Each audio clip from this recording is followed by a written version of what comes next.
नमस्ते, नमस्कार, आदाब, सत श्री अकाल। आप सभी का स्वागत है मेरे YouTube चैनल दंड क्लासेस में। वो क्लासेस जहाँ हम किसी भी मुश्किल से मुश्किल टॉपिकों का यूं ही चुटकियों में दंड कर देते हैं। तो आज हम UGC नेट पेपर 1 के सबसे महत्वपूर्ण टॉपिकों में से एक टीचिंग एप्टीट्यूड यानी कि शिक्षण अभिक्षमता से संबंधित वीडियो की जो हम सीरीज चला रहे हैं उसके 5वें पार्ट का अध्ययन करेंगे। बहुत ही शानदार 10 प्रश्न रहने वाले हैं। ऐसा लगेगा कि आप NTA द्वारा आयोजित एग्ज़ाम हॉल में बैठे हैं। तो चलिए हम वीडियो को आरंभ करते हैं। उससे पहले जो लोग चैनल पे पहली बार आए हैं, लाल बटन दबा के चैनल सब्सक्राइब करना बिल्कुल ना भूलें। साथ ही में बेल आइकन दबा लें ताकि आपको UGC नेट पेपर 1 संबंधी वीडियो एकदम सरल से सरलतम भाषा में तुरंत मिल सके। चलिए वीडियो को आरंभ करते हैं। हमारा पहला सवाल है कि सभी शिक्षण में अधिगम निहित होता है। ये अभिकथन कह रहा है। अभिकथन और तर्क वाले प्रश्न आते हैं हर एक साल। आपको NTA इससे रिलेटेड एक प्रश्न पूछता ही है। तो हमारा अभिकथन कह रहा है कि सभी शिक्षण में अधिगम निहित होता है, यानी कि हर एक टीचिंग में ये लर्निंग होता ही है। और साथ ही साथ अधिगम को उपयोगी होने के लिए उसे आवश्यक रूप से शिक्षण से व्युत्पन्न होना चाहिए, ये कह रहा है। मतलब कि अधिगम तभी उपयोगी होगा, लर्निंग तभी उपयोगी होगा जब वह टीचिंग से उत्पन्न होगा। तो आपको हम बताएं कि शिक्षण जो होता है, जब हम इसको एग्जाम्पल के सहारे आपको हम समझाने का एकदम सरल भाषा में प्रयास करते हैं। किसी रास्ते में जब हम चलते चलते गड्ढे में गिर जाते हैं तो दोबारा आप उस रास्ते से आते वक्त उस गड्ढे का ख्याल रखते हैं, वहाँ से नहीं गुजरते हैं। यानी क्या हुआ कि हमारे व्यवहार में परिवर्तन हुआ, ज़िंदगी में सीखना हुआ ना, तो यही क्या हो गया, अधिगम हो गया। बच्चा को देख लीजिए, बच्चा क्या करता है, एक बार गर्म तवा पकड़ लिया, गर्म बर्तन पकड़ लिया, गर्म लोहा पकड़ लिया, तो दोबारा वो गर्म रहेगा तो बिल्कुल नहीं छुएगा। यानी क्या हुआ, उसके व्यवहार में क्या हो गया, परिवर्तन हो गया, चेंज इन बिहेवियर। तो यही समझने वाली बात है। यानी कि व्यवहारों का परिमार्जन जो होता है, चेंजेज जो होता है बिहेव में, यही लर्निंग है, यही अधिगम है। शिक्षण व अधिगम में घनिष्ठ संबंध है, परंतु यह आवश्यक नहीं कि प्रत्येक शिक्षण से अधिगम हो, ठीक। किंतु प्रत्येक शिक्षण का एकमात्र उद्देश्य अधिगम होता है। बात समझे?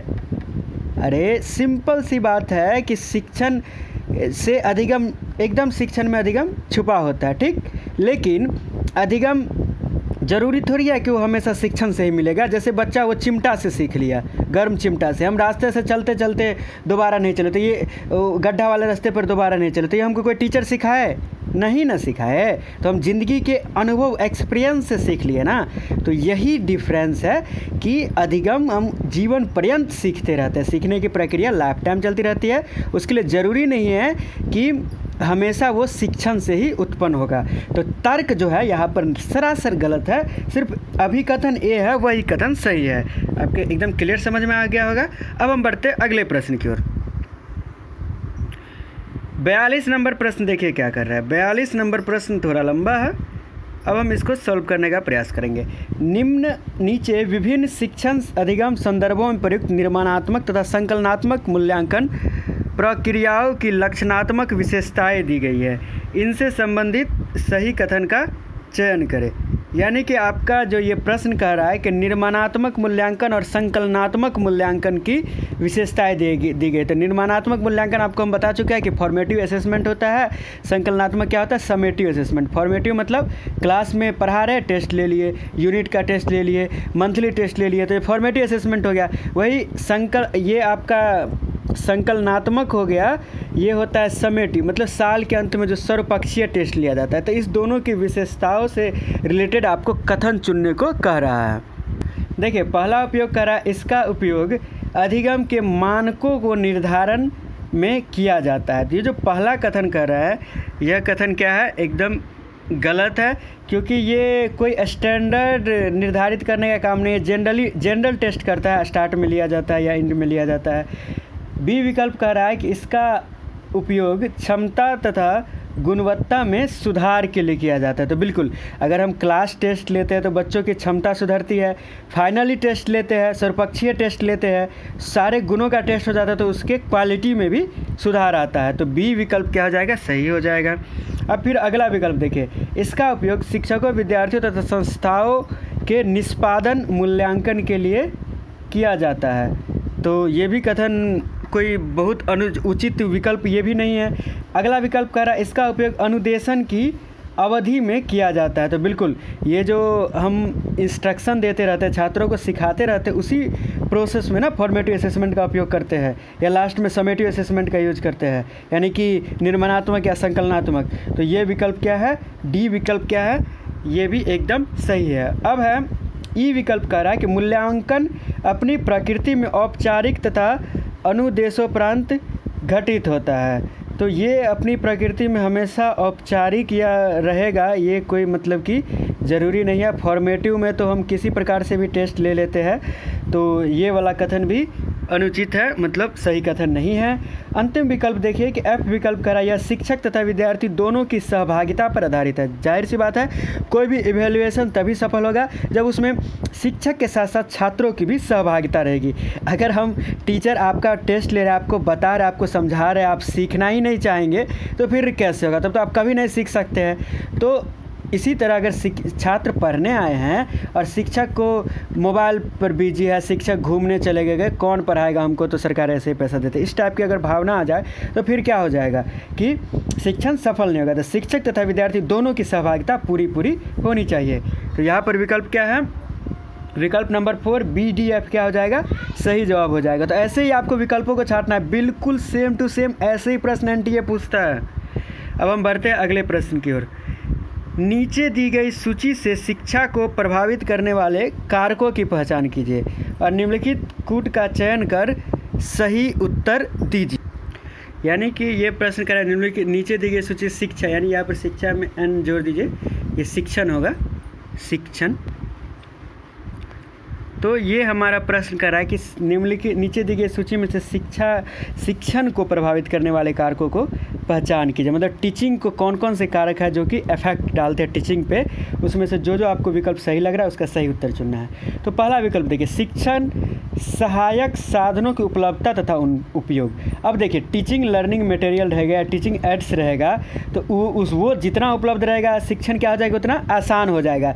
जाहिर सी बात है कि जैसे कि हम आपको पढ़ा रहे हैं तो हमारे पास ये मान लीजिए कि लैपटॉप है या कंप्यूटर है, एंड्रॉयड मोबाइल है, तो आपको हम आसानी से पढ़ा रहे हैं, ठीक। या आपको ऑफलाइन शिक्षण दे रहा है तो वहाँ पर हमारे पास मैप अवेलेबल है, वहीं पर हमारे पास चार्ट अवेलेबल है, या हमारे पास प्रोजेक्टर अवेलेबल है। तो टोटल चीज़, या अगर केमिस्ट्री फिजिक्स पढ़ा रहे हैं तो वहाँ पर हमारे प्रयोगशाला मतलब कि लैब अवेलेबल है। तो ये सारी चीज़ें होगी तो शिक्षण क्या हो जाएगा, आसान बनेंगे। और इस शिक्षण को ये तो प्रभावित करना ही है, इसमें थोड़ी भी कमी होगी तो ये टीचिंग इससे अफेक्टेड होगा ही।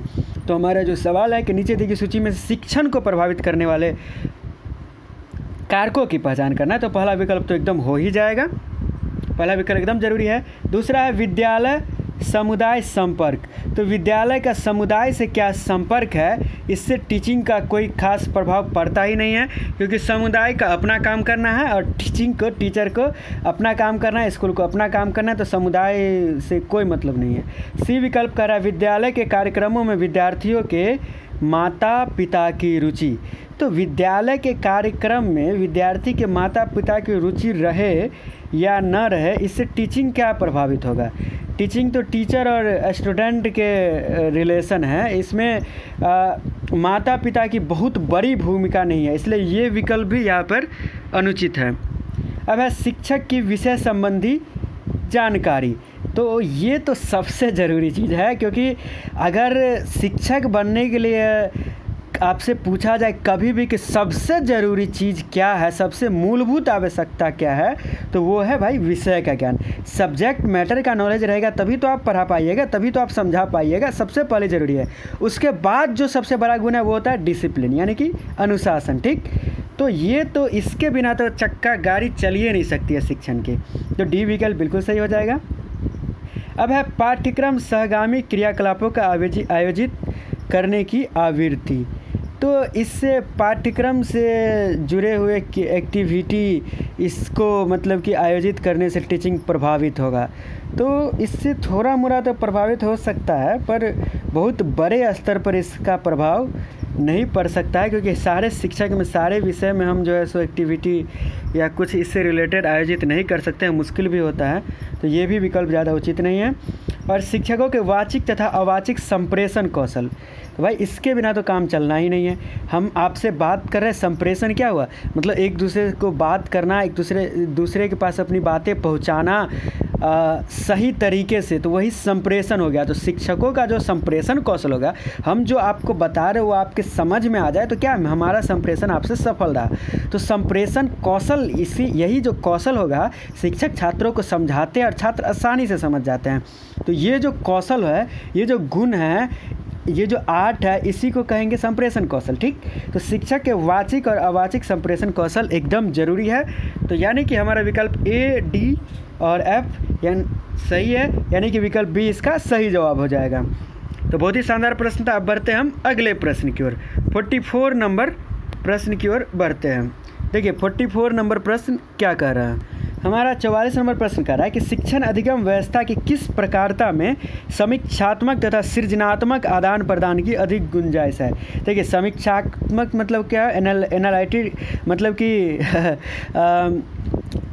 विश्लेषण करना, और फिर क्या हो गया आपका सृजनात्मक मतलब सृजन करना, उत्पादन करना। ये बात ये कहने का प्रयास कर रहा है, यानी कि वो शिक्षण अधिगम प्रक्रिया, टीचिंग लर्निंग सिस्टम व्यवस्था, जिसमें कि छात्र और शिक्षक के बीच कैसे सिस्टम होगा कि मतलब समीक्षात्मक आदान प्रदान होगा, यानी कि विद्यार्थी जो चीज़ जो जानेंगे उसकी व्याख्या भी कर सकेंगे, समीक्षा भी कर सकेंगे। ठीक, और सृजनात्मक आदान प्रदान होगा, मतलब सृजन भी होगा, वो सीखेंगे भी जानेंगे। इस टाइप का कौन सा है प्रशिक्षण सत्र, इसमें होती है ऐसी बातें जिसमें कि समीक्षात्मक और सृजनात्मक दोनों आदान प्रदान हो। नहीं, सूक्ष्म ग्रहिता को प्रोत्साहन हेतु अनुबंध, ये विकल्प भी उचित नहीं है। सूचना प्रकरण की गुंजाइश रखने वाली अनुदेशात्मक प्रस्तुतियाँ। देखिए सूचना ऐसी प्रस्तुति जिसमें कि सूचना मिले, तो ठीक है ये विकल्प ठीक है, लेकिन हमें कह रहा है कि समीक्षात्मक और सृजनात्मक दोनों गुणों की बात कर रहा है। तो मेरे विचार से ये गुण सूचना प्रकरण से किसी को हम इन्फॉर्मेशन देते हैं तो सृजनात्मक गुण कुछ उत्पन्न हो सकता है, लेकिन सिंपली इन्फॉर्मेशन देने से समीक्षात्मक गुण ये आदान प्रदान नहीं हो सकता है। इससे अगला विकल्प देखिए, शिक्षक विद्यार्थी एवं विषय वस्तु तीनों को समाहित करने वाली संवादपरक प्रस्तुतियाँ। देखिए ये विकल्प बिल्कुल उचित है, क्योंकि इसमें शिक्षक भी शामिल है, विद्यार्थी भी शामिल है और विषय वस्तु यानी कि जो हमको सब्जेक्ट मैटर पढ़ाना है, तीनों को समाहित करने वाली जो संवादपरक प्रस्तुतियाँ होगी वही क्या होगी, समीक्षात्मक तथा सृजनात्मक आदान प्रदान की। मतलब इसमें क्या होगी, समीक्षा भी कर सकेंगे और सृजन भी हो सकेगा, क्योंकि इसमें टीचर और स्टूडेंट के साथ साथ जो हम पढ़ा रहे हैं वो सारे चीज़ों का समावेश है। तो जब कुछ छुटा ही नहीं तो फिर सृजन भी होगा और फिर समीक्षा भी होगी। तो यहाँ पर विकल्प हमारा क्या हो जाएगा, डी सही जवाब हो जाएगा। अब हम बढ़ते हैं अगले प्रश्न की ओर। कथन और कारण, हमेशा एक प्रश्न इससे आता ही है, तो फिर से एक देखें एक ऐसा शानदार प्रश्न। अभिकथन कर रहा है, शिक्षकों के लिए कक्षागत संप्रेषण हेतु चर्चाओं के दौरान प्रश्न पूछना एक प्राथमिक युक्ति, और इसी का तर्क कह रहा है कि विद्यार्थी का अधिगम शिक्षकों का प्रमुख ध्येय होता है, जिसे प्रश्नोत्तरों के माध्यम से संभव बनाया जाता है। देखिए शिक्षकों, अभिकथन जो हमारा कह रहा है कि शिक्षकों के लिए कक्षागत संप्रेषण, कक्षागत संप्रेषण जानते हैं ना, कक्षा में शिक्षक पढ़ा रहे, ठीक, छात्र पढ़ रहे, यानी कि आप पढ़ा रहे हैं, ठीक, छात्र पढ़ रहे हैं, तो वहाँ जो संप्रेषण होगा वो कक्षागत संप्रेषण हो गया। कक्षागत संप्रेषण मतलब कक्षा में संप्रेषण, classroom communication, very simple, clear. अब देखिए, अब सवाल को समझिए। शिक्षकों के लिए कक्षागत संप्रेषण हेतु चर्चाओं के दौरान, वहाँ पर जो डिस्कशन होते रहते क्लासरूम में, वहाँ पर प्रश्न पूछना एक प्राथमिक युक्ति है। बिल्कुल, वहाँ पर अगर हम प्रश्न पूछते हैं छात्रों से तो ये क्या होगा, एक प्राथमिक युक्ति होगा। ये बिल्कुल सही कथन है। दूसरा, इसका तर्क बता रहा है कि विद्यार्थी का अधिगम शिक्षकों का प्रमुख ध्येय होता है। बिल्कुल, अधिगम मतलब क्या होगा, लर्निंग, यानी कि छात्र सीखे, यही तो शिक्षकों का उद्देश्य है। हाँ, ये ध्येय मतलब क्या होता है, उद्देश्य होता है, कि इसमें फंसिएगा नहीं। तो विद्यार्थी का अधिगम शिक्षकों का प्रमुख ध्येय होता है, जिसे प्रश्नोत्तरों के माध्यम से संभव बनाया जाता है। यानी कि शिक्षक प्रश्न पूछते हैं और छात्र उत्तर देते हैं, तो यही प्रश्नोत्तरी के माध्यम से ये क्या किया जाता है कि विद्यार्थी को अधिगम आसानी से दिया जाता है, यानी कि उसमें अधिगम में उनको शामिल किया जाता है। तो ये जो प्रोसेस है क्वेश्चन आंसर से इसको फ़ायदा होता है, तो ये भी कथन बिल्कुल सही है। तो यहाँ पर अभिकथन ए और तर्क आर दोनों के दोनों सही है। अब देखेंगे व्याख्या कर रहा है कि एक्सप्लानेशन। तो अभिकथन ए पर गौर करते हैं तो क्या बोल रहा है कि शिक्षकों के लिए क्लासरूम कम्युनिकेशन हेतु चर्चाओं के दौरान प्रश्न पूछना एक प्राथमिक युक्ति है। तो क्वेश्चन पूछना एक सिंपल मतलब प्राथमिक युक्ति है, ये कथन कर रहा है। और तर्क कर रहा है कि विद्यार्थी का अधिगम शिक्षकों का प्रमुख ध्येय होता है, जिसे प्रश्नोत्तरों के माध्यम से संभव बनाया जाता है। तो अभिकथन भी सही है और तर्क भी सही है, और इसका एक्सप्लानेशन कर रहा है पर बहुत उचित तरीके से नहीं कर रहा है मेरे विचार से। यहाँ पर ए और आर दोनों के दोनों सही होने चाहिए, पर एक दूसरे की एक्सप्लानेशन पूरा 100% नहीं कर पा रहा है। आपको हम बताएं कि शिक्षण अधिगम प्रक्रिया के 3 बिंदु शिक्षक, छात्र एवं पाठ्यक्रम है। विद्यार्थी का अधिगम शिक्षकों का मुख्य ध्येय होता है, जिसे प्रश्नों और उत्तरों के माध्यम से संभव बनाया जाता है। कक्षा का संप्रेषण हेतु चर्चाओं के दौरान प्रश्न पूछना शिक्षकों की प्राथमिक युक्ति है, जिसके माध्यम से वह छात्रों के कठिनाई स्तर को ज्ञात कर उपचारात्मक शिक्षण की व्यवस्था करते हैं। अब हम बढ़ते हैं अगले प्रश्न की ओर।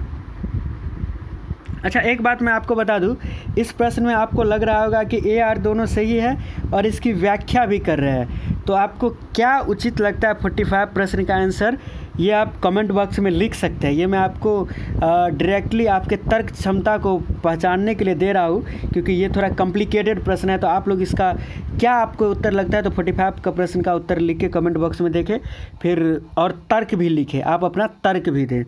मैं इस पर फिर नेक्स्ट क्लास में इसका टोटली डिस्कशन करूँगा।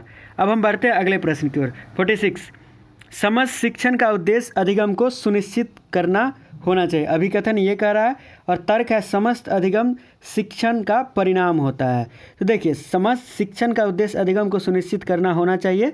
ये आपको हम पहले बता चुके हैं कि जितने शिक्षण होते हैं, टीचिंग होते हैं, उसका उद्देश्य क्या होता है, अधिगम यानी कि लर्निंग। शिक्षण का उद्देश्य ही होता है सिखाना, ठीक। तो ये कथन बिल्कुल सही है। और समस्त अधिगम शिक्षण का परिणाम होता है, ये क्या है, ये कथन जो बोला है ये 100% गलत है, क्योंकि हम बचपन से बड़े होने तक हमेशा अनुभव से ढेरों चीज़ें सीखते हैं। ये नहीं कि सिर्फ हम स्कूल में ही सब कुछ सीख जाते हैं, शिक्षक जो पढ़ाते हैं उसी से सीखते हैं। आप बहुत सारी बातें घरों में सीखते हैं, अपने अनुभव से सीखते हैं। जैसे कि मैंने चिमटा पकड़ने वाली बात कही थी, गड्ढे में दोबारा न गिरने वाली बात कही थी, या आप समझ सकते हैं कि आज जो लोग जिस तरह से मास्क अपना रहे हैं या सोशल डिस्टेंसिंग पालन कर रहे हैं, तो ये पहले किसी किताब में पढ़े थे? नहीं पढ़े थे।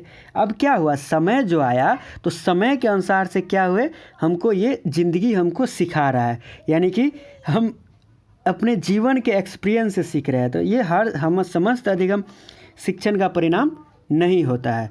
तो यहाँ पर क्या हो जाएगा कि अभिकथन ए सही हो जाएगा और आर क्या हो जाएगा, गलत हो जाएगा। अब हम बढ़ते हैं अगले प्रश्न की ओर। संकलनात्मक परीक्षणों के आधार पर एक शिक्षक अपने विद्यार्थी के निष्पादन व्यवहार को उसमें अभिव्यक्त सुव्यवस्थित जीवन शैली के संदर्भ में व्याख्यायित करता है, इसे कहा जाएगा। ये आपका प्रश्न। आपको हम बताएं कि संकलनात्मक परीक्षणों के आधार पर एक शिक्षक जो अपने विद्यार्थियों के निष्पादन व्यवहार को उसमें अभिव्यक्त सुव्यवस्थित जीवन शैली के संदर्भ में व्याख्यायित करता है, इसे कहा जाएगा निकष संदर्भित परीक्षण। देखिए, निकष संदर्भित परीक्षण को हम मानदंड संदर्भित मूल्यांकन भी कहते हैं। यह बच्चों की मूलभूत अवधारणा स्पष्ट और बुनियादी कुशलता प्रदान करने में मदद करता है, यानी कि बच्चों की जो मूलभूत अवधारणा है उसको क्या करता है, ये एकदम क्लियर करता है, और फिर उसे बुनियादी कुशलता प्रदान करने में क्या करता है, हेल्प करता है। इसी से माध्यमिक स्तर पर सीखने के लिए क्या बनता है, अच्छा आधार बनाता है। क्योंकि प्राइमरी लेवल पर अगर उसका एवेल्यूएशन अच्छे से होगा तो वो क्या हो जाएगा, मिडिल लेवल पे जाएगा, तो वो क्या होगा, ये जो शुरू से जड़ स्ट्रांग रहेगा तो फिर आगे तो स्ट्रांग होना ही है। आपको बताएं कि निकष संदर्भित मूल्यांकन से एक विद्यार्थी की अन्य विद्यार्थियों से अनावश्यक तुलना समाप्त हो जाती है। अब हम बढ़ते हैं अगले प्रश्न की ओर। एक रेखा चित्र में 1000 से अधिक शब्द निहित होते हैं। इसका अभिप्राय यह है कि शिक्षकों को क्या करना चाहिए, यानी कि एक जो सिंपल रेखा चित्र होता है उसमें 1000 से अधिक शब्द छुपे होते हैं। ये कथन है आपका, इसमें क्या छुपा हुआ है, ढूंढिए। विकल्प है आपके पढ़ाते समय रेखा चित्रों का प्रयोग करना चाहिए। क्या लग रहा है आपको? कक्षा में अधिक से अधिक बोलना चाहिए? ये भी कथन नहीं होगा। कक्षा में शिक्षण उपकरणों का प्रयोग करना चाहिए, इसका मतलब ये हुआ। देखिए, हम जो कोई चीज़ पढ़ाते हैं तो हम चार्ट से पढ़ाएं, ठीक, मैप से पढ़ाएं, ठीक, फिर आपको हम प्रोजेक्टर से पढ़ाएं, ठीक। तो ये सब चीज़ों टीचिंग एड्स का इस्तेमाल करके जो हम पढ़ाते हैं तो बच्चे का जो होता है पूरा ध्यान उस पर आकर्षित हो जाता है। प्रोजेक्टर से पढ़ाते हैं तो बच्चा का क्या होगा, आँख उसमें जो चलता रहेगा तो उसका आँख भी ध्यान देगा, कान से सुनेगा वो भी ध्यान देगा। दूसरी बात, उसमें रंगीन चीज़ें रहेगी या पूरा लाइव टोटल चीज़ दिखता रहेगा तो उसका दिमाग भी उस पर ज़्यादा आकर्षित होगा।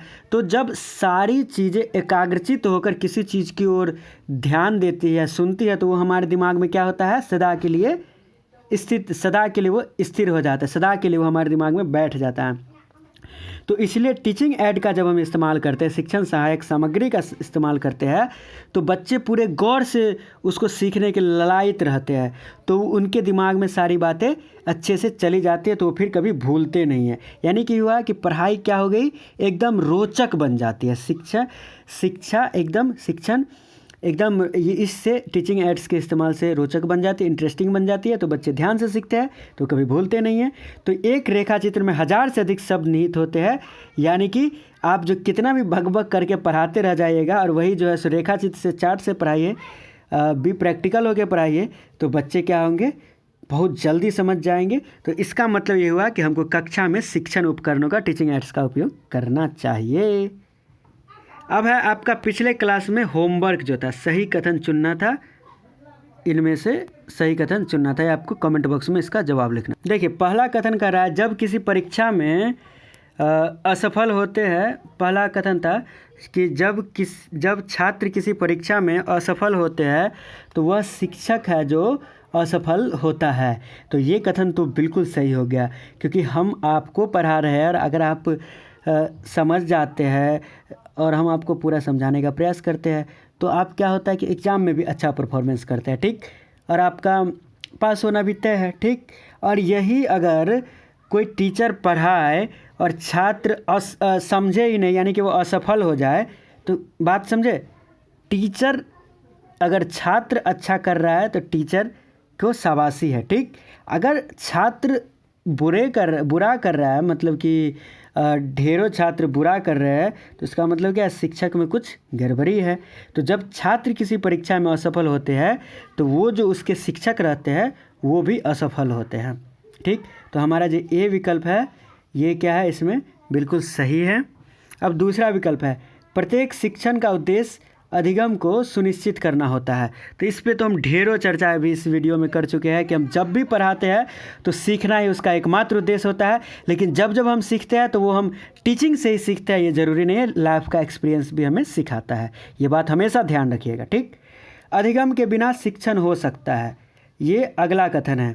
बिल्कुल, अधिगम के बिना शिक्षण हो सकता है, तो ये कथन भी बिल्कुल सही है। अधिगम के बिना भी शिक्षण हो सकता है, शिक्षण के बिना कोई अधिगम नहीं हो सकता है। ये कथन तो कहीं से भी गलत नहीं होगा, क्योंकि शिक्षण मतलब कि कहीं से भी सही नहीं होगा, माफ़ कीजिएगा, मैं कभी कभी इधर उधर निकल जाता हूँ। शिक्षण के बिना कोई अधिगम नहीं हो सकता है। अरे हम तो जीवन के अनुभव से सीखते हैं, आगे लाइफ में जिस तरह से आगे बढ़ते जाते हैं तो सीखते जाते हैं, तो वहाँ पर शिक्षण थोड़ी होता है, कोई टीचर थोड़ी पढ़ाने आते हैं, वो तो लाइफ के एक्सपीरियंस से सीखते हैं। तो ज़रूरी शिक्षण के बिना कोई अधिगम नहीं हो सकता, ये कथन बिल्कुल गलत हो जाएगा। कोई शिक्षक शिक्षण करता है किंतु वह सीखता भी है। तो कोई शिक्षक अगर शिक्षण कर रहा है तो वह सीखता भी है, ये बात तो एकदम सही है। विद्या बांटने से बढ़ती है, इसी कथन को तो इस रूप में चेंज करके लिख दिया है। जब आप किसी को पढ़ाते हैं तो क्या होता है कि आपसे ढेरों सवाल पूछे जाते हैं, तो आप क्या करते हैं, उसमें से कुछ सवाल जानते हैं, कुछ सवाल नहीं जानते, तो उन सवालों को जानने के लिए आप फिर से किताब देखते हैं, फिर से आप सामग्री उससे रिलेटेड ढूंढने का प्रयास करते हैं। तो क्या होता है, आपका ज्ञान बढ़ता जाता है उस सवाल को जवाब ढूंढने में। इसलिए कहा जाता है कि ज्ञान बांटने से बढ़ता है। तो कोई शिक्षक क्या करता है, ज्ञान बांटने का काम करता है, तो कोई शिक्षक शिक्षण करता है तो वह सीखता भी है, बिल्कुल सही कथन है। अब है अंतिम कथन कि वास्तविक अधिगम का अभिप्राय कंठस्थ किया जाने वाला अधिगम है। तो ये कथन तो कभी से भी सही नहीं हो सकती। रट्टाफिकेशन थोड़ी लर्निंग हुआ, रट्टाफिकेशन आज रटे कल भूल गए तो ये तो कुछ नहीं हुआ। तो यहाँ पर ABC विकल्प क्या हो जाएगा, हमारा सही जवाब हो जाएगा। तो ये प्रश्न का विकल्प आपको कमेंट बॉक्स में लिखना था। अब हम आज के होमवर्क पे बढ़ते हैं कि वस्टिहेन स्कूल ऑफ अंडरस्टैंडिंग को निम्नलिखित में से किसने लोकप्रिय बनाया? जर्मन समाज विज्ञानी, अमेरिकी दार्शनिक, ब्रिटिश अकादमिक विज्ञान, इतालवी राजनीतिक विश्लेषक। ये 4 विकल्प है। 50 नंबर प्रश्न का विकल्प आपको ABCD जो सही लगता है वो लिखना है। और 45 नंबर भी आपको हमने एक होमवर्क टाइप का दिया था कि ताकि आपको कितना कॉन्सेप्ट क्लियर हो सके या कुछ आपको डिफरेंट लग रहा है तो उसका आप उत्तर लिखिए, तो इससे पता चलेगा आप कितना सीख रहे हैं। ठीक, तो 45 और 50 दोनों का उत्तर लिखिएगा और 45 में आप तर्क भी देने का प्रयास कीजिएगा। फिर से मिलते हैं आपसे हम अलग वीडियो में। तब तक घरों में रहिए, सुरक्षित रहिए और पेपर 1 के कोई भी टॉपिक पे मुश्किल से मुश्किल टॉपिक आपको लगता है, रिसर्च एप्टीट्यूड या कुछ भी, तो हमारे चैनल के प्लेलिस्ट में जाए। एकदम सरल से सरलतम भाषा में कोडिंग, डिकोडिंग या नंबर सीरीज सब पे आपको वीडियो मिल जाएंगे। खूब सीखिए, खूब पढ़िए और आगे बढ़िए। धन्यवाद।